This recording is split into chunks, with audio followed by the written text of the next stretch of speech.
for day 2. Welcome back to the shenanigans. And look at that view back there in the back of my truck.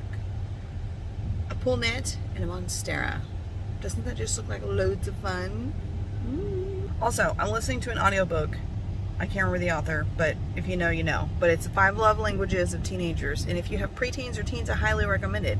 I'm just about an hour into it, and it's really, really good. Oh my goodness, look at all these beautiful flowers. Just in the last 2 years, they started doing these giant hanging basket combinations. They're so pretty. Of course, they also have like regular plants, and usually have some pretty good selections. So look, I had to stop. Oh, look at that. This thing is huge, it barely fits. Really pumped about that.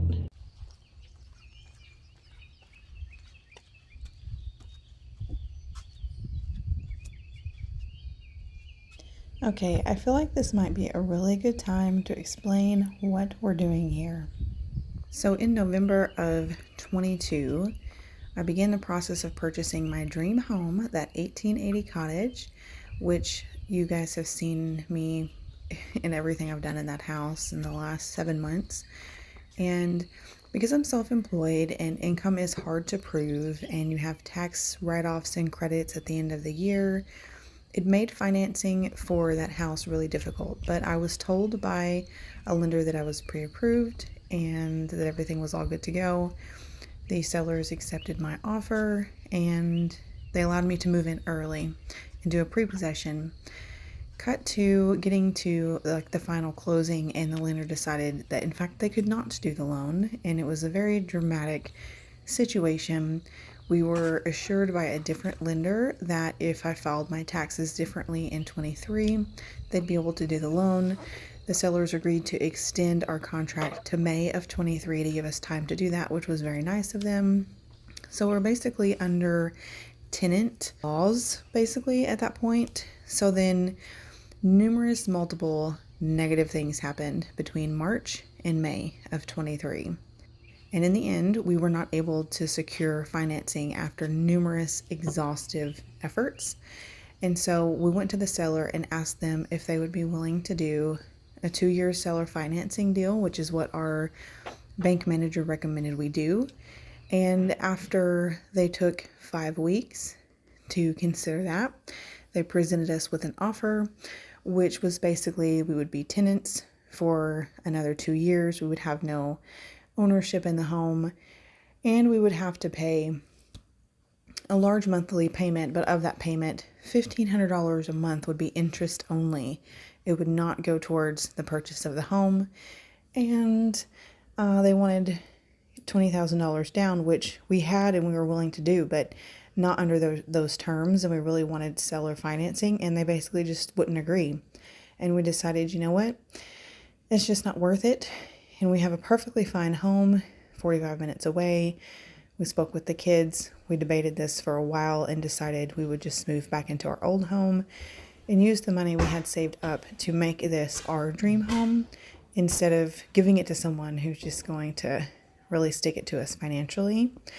So that's what happened. And after thinking about the decision for like a full week, made the choice to move and then just immediately began working on this house. And this is where you see where we are now.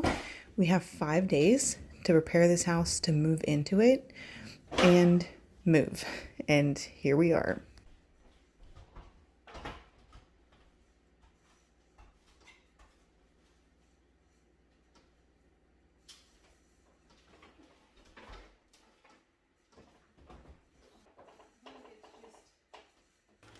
Oh my God, we're about to be able to see through there. Ah, I'm excited.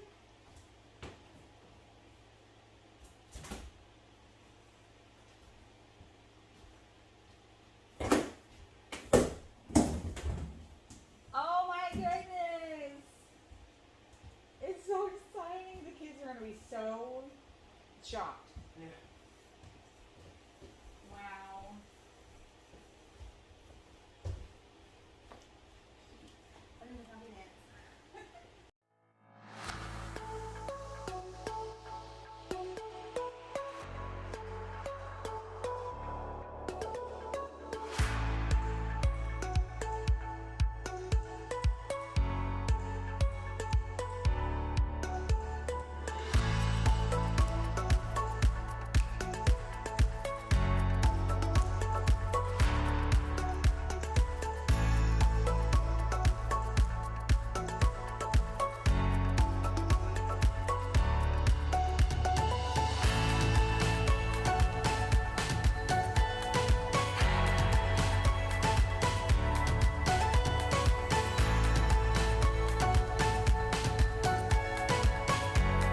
being so lazy, Susan.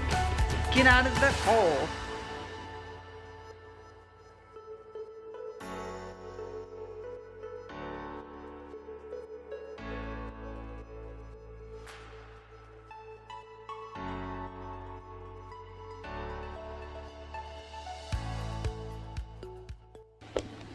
Okay, so I did not film while I was getting the sprayer set up because I just don't want the video to be super long. And I started spraying. I started right here under the kitchen sink. I'm going to grab another box because when I painted the exterior of these cabinets, which I rolled and brushed, many layers, I did the inside, I think I did 1 or 2 coats. These were brown as well. But what I'm going to go ahead and do is use another box to hold up basically behind, like right here behind the door. And I'm going to spray the interior of the door as well, because I feel like if it has just one more coat, maybe, it won't look like this. You know, like you see the marks in it. And you might have seen in a quick video, my husband took the Lazy Susan out because it had been broken for a while. So like the bottom and the middle wouldn't spin at all. There was stuff stuck behind it. It's just a pain in the butt. So what I'm going to do is, that's a huge storage area. But instead, I'm going to paint it all white and beautiful. Because there are even some places behind some of these things that have never been painted white. Like there's wood, there's all kinds of stuff. So I think just doing all white inside everything, fresh and clean and new, is going to be so wonderful. It's going to make this look like it's almost brand new, which is just crazy because these are really old cabinets. So anyways, so what I'll do in that corner is I'll just get some organizer systems. There's all kinds of great stuff on Amazon for that. That'll be much later down the road. But we're going to end up having 2 buffets in this big, huge open room. And so that's going to be where like my casserole dishes are going to be and different things like that, which I have way too many of them. Kind of self-proclaimed casserole dish collector. So that's what like half of was in the Lazy Susan, was all that. So we're just going to move that somewhere else and make use of that, but to be determined how so. So I'm going to bring you back in. I'm going to do some footage and time lapse of spraying the interior of these cabinets, and I'm already loving it. I'm super stoked. There we go.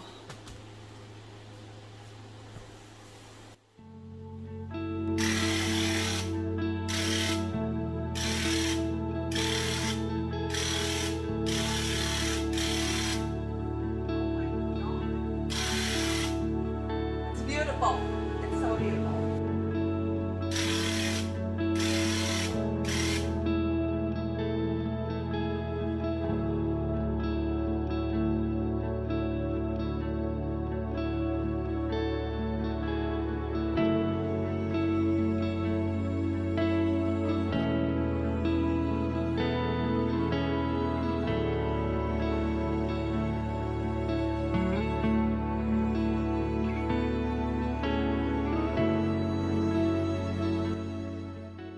Okay.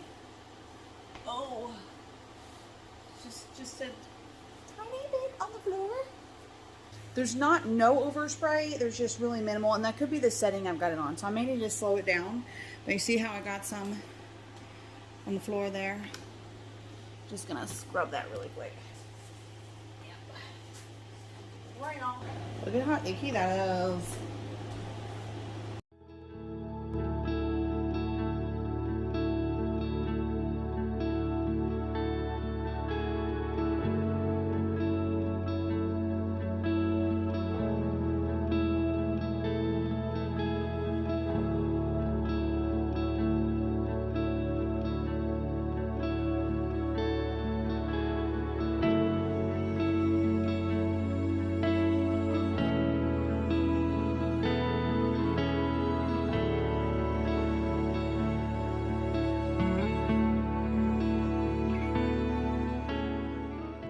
So it's really hard to film what's going on in there, so I think I'm just going to show you the cabinets when I'm done, and then I'll do more time lapse when I do the wall. But so far I do love the sprayer.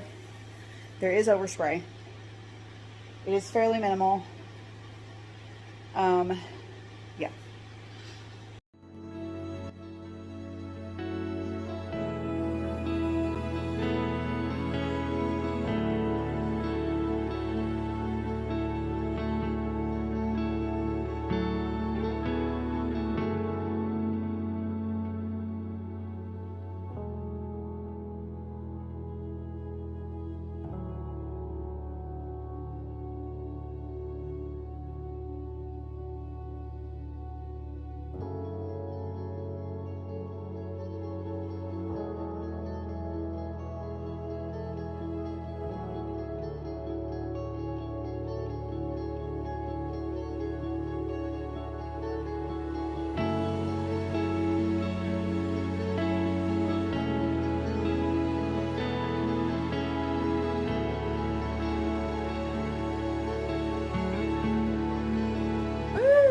Oh my God. So excited to have that done. I can't tell you how long the inside of those cabinets have bothered me. Oh my God. So there's overspray. You can see it on me. It's nowhere near as bad as like a commercial sprayer. I really want to paint this wall green, but I don't think, well, I guess I've used a little more than half a gallon of paint on all this. And I want to do, there's a small hall closet in the front bathroom, and then the closet in the girls' room, which the closet in the girls' room is already empty and ready for me. So I'm just going to go ahead and refill my sprayer. It's only half empty, but I'm going to get it topped up. I'm going to go do that so that can be done. And I don't know if I'm going to do that closet yet because there's stuff in it. But it definitely needs to be done before anybody's trying to move in here. So that's kind of annoying. The sprayer doing the one coat on the inside of the cabinet doors, where I was telling you there was like a, you know, in some places you could see the streaks. That's covering so well. Oh my God, I love this thing. Love it. It's Graco. Where is it? It's right here. It's Graco, made in the USA. We all gotta love that. So anyways, I'm not gonna film while I do the girls' room, but I think after that I'm gonna, or maybe before, I'll prep this wall here because I've got some more screws to take out. I got some places to patch, so I'm gonna go ahead and do that so the putty can be drying while I do the girls' closet. So that's what I'm gonna work on. Oh my goodness, look how bright this all is. Ah, I love it. Once this wall is down, you'll really be able to easily see the 3 windows over there. I'm so excited.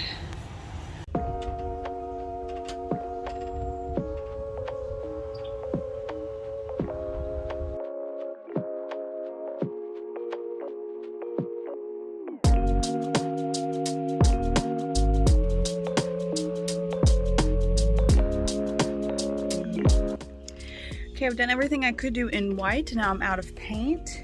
But man, you guys, I'm gonna be like repainting every surface in the world with that thing. I just love it. So anyways, I'll show you the girls' closet when I go back in the house. There was a fair bit of overspray, and we have vinyl wood floors or laminate wood floor planks in the house, including in the girls' room. So after I was done in the girls' room, got it on my hands and knees, and I scrubbed the thickest part of the overspray off, and then I went back and I mopped from their room all the way back through the house and all in the kitchen, just to get every little bit of overspray off before it's like super duper dry.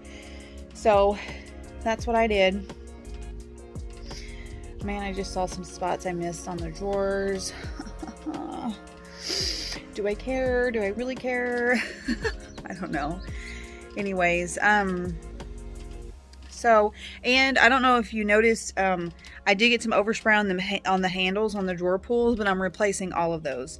So probably what I will do, I think it's going to be another few days before those come in the mail. So I'll leave those with overspray on the drawers, just all the way up until the new ones come in.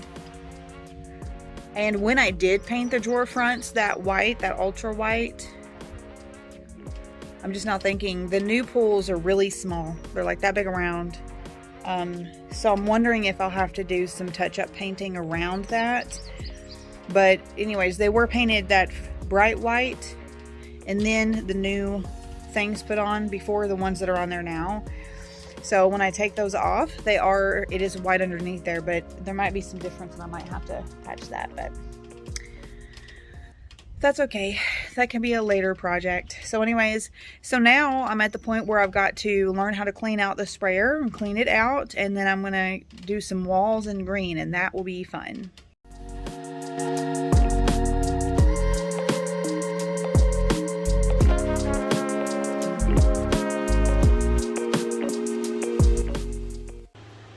Well, there's definitely still some trial and error with the sprayer on a wall versus inside a cabinet, and also just right here, I don't know if you can tell, I got some overspray on the ceiling trim and also a tiny bit on the ceiling, which is a total bummer. And then I don't know if you can really tell, but the baseboards, the top of the baseboards, got some overspray. It's just super frustrating. Super frustrating. When I did the trim in here in the kitchen, this door trim and stuff, well, the other door is not there anymore. But anyways, I did not do this floor trim because obviously that hutch and everything was there. So I was going to redo that in white anyway, but it's just annoying. I may go ahead and take a wet rag and just try and wipe off as much as I can on the baseboards, but I've got to leave within 10 minutes and I've got to clean the sprayer, which after doing that with the white, it's a little bit of trial and error. And I got to bring the drawers in from the front. So, oh my God, we're running out of time. Anyway, so can't be late to pick up the kid at the bus stop because that sucks. So I'm just going to go into cleanup mode, get everything as clean as possible as I can in 10-15 minutes and rush out of here. So this is the end of today's video. Hope you enjoyed it. Hope you enjoy watching. If you got some, I would say if you have some tips for the sprayer, but by the time you see this, I'll already be done with this. So, anyways, thanks for coming along. Hope you guys like what's shaping up over here. Can't wait. My husband's going to make more progress on that this afternoon or tomorrow. Really excited. So, hope you guys have a wonderful day. Mwah.